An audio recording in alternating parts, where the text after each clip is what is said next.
I wanted to raise today a very important issue under Rule 377, matters of urgent public importance. But under the rules of the House today, the Speaker asked for us to lay our statements on the table. I'm therefore reading it as I would have done in Parliament had I been allowed to do so. I rise to raise an issue of grave importance concerning a systemic and rapidly escalating assault on institutions of higher learning in our country. And these, Madam Speaker, are not merely assaults on seats of education, but on the very values these institutions represent in our society and in our land. They are assaults on our future. We have in the last year alone witnessed a series of hugely disquieting instances of not only deepening illiberalism at an intellectual level, but of deplorable violence in campuses across the country.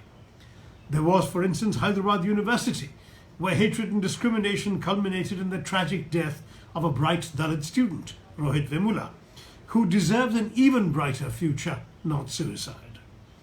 There has been the banning of the Ambedkar Periyar Study Circle at IIT Madras, where those in positions of authority at the institution chose to kowtow to power rather than uphold the rights of students to debate and dissent.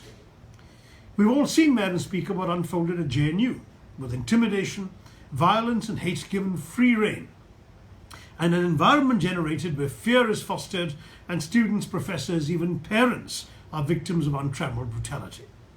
Just last month we saw the chilling events at Ramjas College, where hooligans suppressed a peaceful march with unprecedented savagery, hitting even professors and parents. Madam Speaker, such is the state of affairs that a professor in Jodhpur found himself suspended for merely inviting somebody whose views those in power resented. A martyr's daughter was abused and threatened on social media for supporting student protest. I'm shocked to see the blind eye turned by our government to vigilantes who take it upon themselves to suppress thought, along with the guaranteed intellectual and constitutional freedoms through intimidation and violence.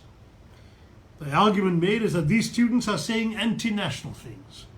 But even if this were true, which is debatable, the answer to wrong words is right words, not violence.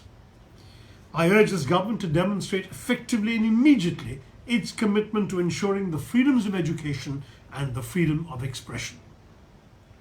Let us go back to our students and professors with more than a mere assurance. Let us here promise them that they have a right to question, a right to dissent, a right to disagree, even a right to be wrong.